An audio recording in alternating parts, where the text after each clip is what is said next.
Tiga. Assalamualaikum warahmatullahi wabarakatuh. Waalaikumsalam warahmatullahi wabarakatuh. Hamdan wa syukran lillah amma ba'du. Yang kami mulakan pengasuh Pondok Pesantren Nahdlatul Ulum Cempaka beserta keluarga besarnya yang semoga diberikan kesehatan oleh Allah Subhanahu wa taala. Yang kami hormati Pak Sis Dharma yang semoga diperbanyak rizkinya, diperbanyak istrinya, dan diperbanyak anaknya. Pertama-tama dan yang paling utama, marilah kita panjatkan puja dan puji syukur kehadirat Allah Subhanahu wa taala yang telah memberikan nikmatnya, salah satunya apa nikmat. Salawat beserta salam selalu kita curahkan kepada Nabi kita, Nabi Muhammad Sallallahu Alaihi Wasallam, yang telah membawa kita dari zaman buat rumah pakai batu bata sampai zamannya anak bapak Tata, dari zaman penerangan menggunakan lilin sampai zamannya anak bapak Halilintar. Baik, saya Maharani Mufidah Sifat dan saya Nurfadilah. Kami berdua di sini sebagai Master of Ceremony. Berdirinya kami di sini untuk berpresentasi, bukan untuk berekspektasi, karena ekspektasi tak sesuai dengan isi hati. I love you. Marilah kita buka acara ini dengan baca basmalah. Baik, untuk mempersingkat waktu, marilah kita mulai presentasi pada hari ini. Presentasi yang pertama yang akan dibawakan oleh Mariko Husna. Kepadanya waktu dan tempat kami persilakan. Baik, terima kasih kepada MC telah mempersilakan saya untuk berpresentasi. Sebelumnya, kenalkan Husna, bisa dipanggil Iko.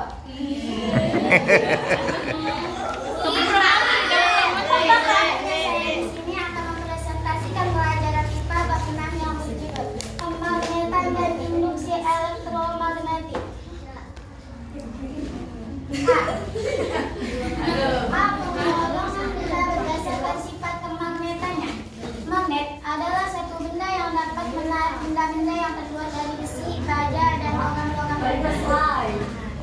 Magnet yang pertama kali ditemukan berupa batuan. Batu magnet ini ditemukan di Magnesia, Yunani. Sifat kemagnetan benda-benda di sekitar kita dikelompokkan menjadi 3 golongan, yaitu ferromagnetik, paramagnetik, dan diamagnetik. Ferromagnetik adalah benda-benda yang dapat ditarik dengan kuat oleh magnet, misalnya besi, baja, dan nikel. 2. Paramagnetik. Paramagnetik adalah benda-benda yang ditarik dengan lemah oleh magnet, misalnya platina dan aluminium. 3. Diamagnetik. Diamagnetik adalah benda-benda yang tidak dapat ditarik oleh magnet, misalnya kayu dan bismut. B. Teori kemagnetan bumi. Bumi terdiri atas inti bumi, mantel bumi, dan kerak bumi. Bagian inti bumi tersusun atas inti dalam dan inti luar. Inti dalam bersifat padat dan inti luar bersifat cair. Kedua inti tersebut sebagian besar tersusun dari unsur logam. Saat bumi berotasi, maka partikel bermuatan listrik dalam cairan inti luar bumi ikut bergerak dan menimbulkan medan magnet. Dan magnet bumi berbentuk sudut dengan horizontal bumi atau yang disebut inklinasi. Fungsinya untuk melindungi penduduk bumi dari radiasi kosmik yang mengancam kesehatan kalian. Cukup sekian presentasi dari saya. Terima kasih. Terima kasih atas presentasinya. Baik, selanjutnya presentasi yang akan dibawakan oleh Pak Rizka Khairun Nisa. Padanya waktu dan tempat kami persilakan. Baik, terima kasih MC yang telah mempersilakan saya berpresentasi. Sebelumnya perkenalkan nama saya Rizka Khairun Nisa, bisa dipanggil Ika. Ika, Siwong. C. Medan magnetik. Medan magnetik. Mengapa besi dapat tertarik oleh magnet? Besi dapat tertarik oleh magnet karena adanya gaya magnetik. Gaya tarik magnet terhadap besi ini semakin jauh semakin kecil. Selama besi masih dapat tertarik oleh magnet, berarti besi tersebut masih berada dalam medan magnetik. Medan magnetik magnetik adalah ruang di sekitar magnet yang masih mempunyai pengaruh magnetik jika ada benda lain diletakkan di ruang tersebut. Sedangkan kutub selatan, jarum kompas tertarik oleh kutub utara magnet bumi yang terdapat di sekitar kutub selatan. Kutub utara dan kutub selatan magnet bumi diberi dengan kutub utara dan kutub selatan bumi. Hal ini menyebabkan kutub utara dan kutub selatan magnet jarum kompas tidak menunjukkan arah utara dan selatan bumi, sehingga membentuk sebuah sudut yang disebut sudut deklinasi.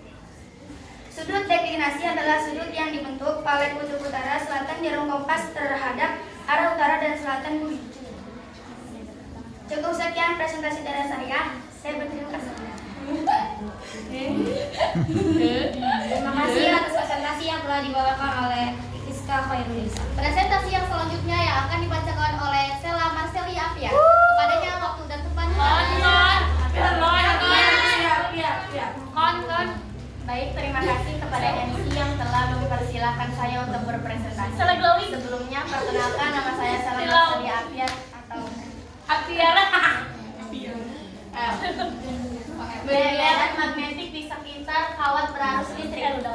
Kumparan kawat berinti besi yang dialiri listrik dapat menarik besi dan baja. Hal ini menunjukkan bahwa kumparan kawat berarus listrik dapat menghasilkan medan magnetik. Medan magnetik juga dapat ditimbulkan oleh kawat penghantar lurus yang dialiri listrik. Hal ini pertama kali diselidiki oleh Hans Christian Ørsted 1777 sampai 1851. Elektromagnetik.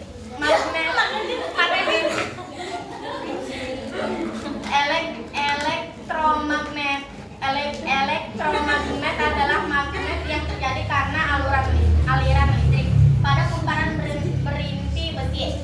Elektromagnet ini memiliki beberapa kelebihan dibanding magnet permanen. Kelebihan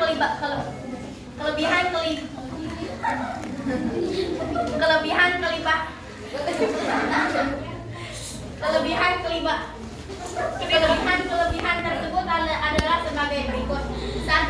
Sifat kemagnetannya dapat diperbesar dengan cara memperbanyak, lilitan atau memperbesar arus listrik. 2. Sifat kemagnetannya dapat dihilangkan dengan cara memutus arus listrik dan dapat ditimbulkan kembali dengan cara menyambung arus listrik. 3. Kutub-kutub magnet dapat ditukar dengan cara mengubah arah arus listrik. Foto inisial Pak begini Pak. Terima. Apa sih Maya? Ini ya Pak. Terima Pak.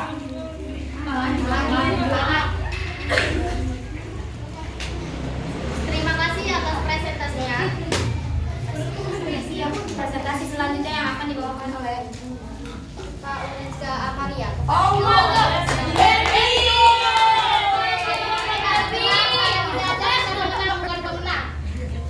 Terima kasih kepada MC yang telah mempersilahkan saya untuk berpresentasi. Sebelumnya, nama saya Siva Uriska Amalia. Ya. Gaya Lorenz. Pernahkah kamu melihat gol? Enggak. Katanya lihat Kirby. Yang dialiri arus listrik dapat menyebabkan bor listrik tersebut berputar. Bor listrik merupakan alat listrik yang menggunakan energi listrik menjadi energi gerak. Prinsip kerja bor listrik berdasarkan gaya Lorenz. Bagaimana gaya Lorenz dapat terjadi dan faktor-faktor apakah yang memengaruhi besar gaya Lorenz? Gaya Lorenz terjadi apabila kawat penghantar berarus listrik berada di dalam medan magnetik. Besar gaya Lorenz tergantung pada besar medan magnetik, panjang menghantar dan besar arus listrik yang mengalir dalam kawat penghantar. Terima kasih. Terima kasih atas presentasi yang telah dibawakan oleh Siva Uriska Amalia. Baik, presentasi selanjutnya yang akan dibawakan oleh Tazkiyatul Fikro. Kepadanya waktu dan tempat kami persilakan. Imran, Baik, terima kasih kepada MC yang telah mempersilakan saya untuk berpresentasi. Sebelumnya perkenalkan nama saya Tazia Nurullah atau gaya gerak listrik induksi. Kawat penghantar yang dialiri listrik dapat menimbulkan medan magnetik. Hal ini telah diselidiki oleh Hans Christian Ørsted. Berdasarkan penemuan tersebut, Michael Faraday melakukan penyelidikan tentang hubungan antara kelistrikan dan kemagnetan. Kemudian mengungkapkan hipotesis bahwa perubahan magnet dapat menghasilkan arus listrik. Untuk membuktikan hipotesisnya, Faraday kemudian melakukan eksperimen dengan menggerakkan magnet batang masuk keluar ke dalam kumparan kawat yang dapat dihubungi dengan galvanometer. Percobaan Faraday tersebut dapat kamu lakukan dalam jenjang konsep performa. Baik, sekian presentasi dari saya. Kurang lebihnya saya. Terima kasih atas presentasinya. Presentasi selanjutnya yang akan dibawakan oleh Novita Sari. Waktu dan tempat kami persilakan.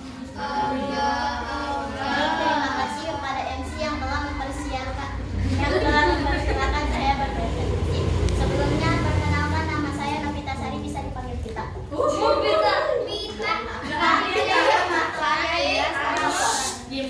Transformator adalah alat yang digunakan untuk menaikkan atau menurunkan tegangan listrik bolak-balik. Transformator tidak dapat digunakan pada tegangan listrik searah. Transformator ada dua macam, yaitu transformator penaik tegangan step dan transformator penurun tegangan stop. Bagian-bagian utama transformator ada tiga macam, yaitu kumparan primer yang dihubungkan ke tegangan sumber, kumparan sekunder yang menghasilkan tegangan keluar, dan induksi. 1. Transformator penaik tegangan step up. Transformator step up digunakan untuk menaikkan tegangan bolak-balik. Transformator ini biasanya dipasang di dekat generator sebelum dayanya ditransmisikan ke komponen. Transformator penaik memiliki ciri-ciri antara lain: 1. Jumlah lirikan sekunder lebih besar daripada jumlah lirikan primer. 2. Tegangan sekunder lebih besar daripada tegangan primer. 3. Kuat arus sekunder lebih kecil daripada kuat arus primer. 2. Transformator penurun tegangan step down. Transformator step down digunakan untuk menurunkan tegangan bolak-balik. Transformator step down biasanya dipasang di gardu pintu. Ciri-ciri transformator penurun tegangan step down antara lain: 1. Jumlah lirikan sekunder lebih sedikit daripada jumlah lirikan primer. 2. Tegangan sekunder lebih kecil daripada tegangan primer. Dan 3. Kuat arus sekunder lebih besar daripada kuat arus primer. 3. Induktor Rumford. Induktor Rumford terdiri atas: 1. Sumber arus listrik searah. 2. Setelan. 3. Kumparan primer. 4. Inti besi. 5. Interruptor yang berfungsi sebagai pemutus dan penyambung listrik dan penyambung arus listrik secara otomatis pada kumparan primer. 5. Silinder logam dan kumparan sekunder. Baik, terima kasih. Terima kasih atas presentasi yang telah dibawakan oleh Teh Novita Sari. Baik, presentasi yang selanjutnya yang akan dibawakan oleh Amel Daliana Agustin. Kami persilakan.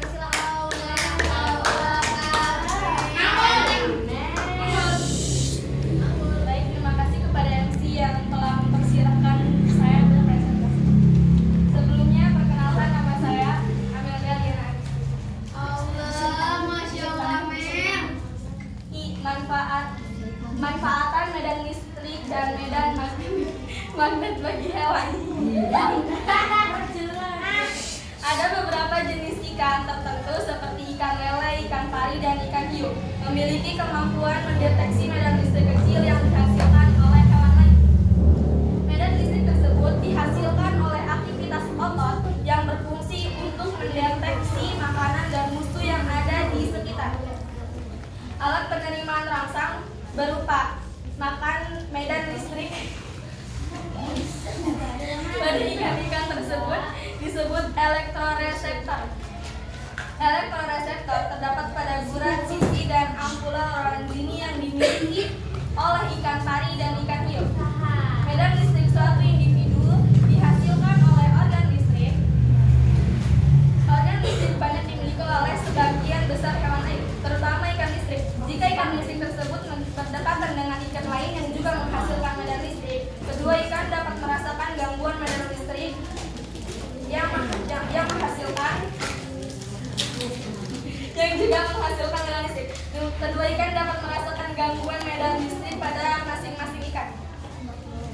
Ikan yang memiliki elektroreseptor dapat mengetahui kehadiran ikan lain di lingkungan sekitarnya. Jika ada yang mengetahui kehadiran ikan lain di lingkungan sekitarnya, jika ada yang di dekat ikan listrik tersebut benda tak hidup atau yang tidak menghasilkan medan listrik, ikan tidak akan merasakan adanya gangguan medan listrik. Itu contohnya dari saya.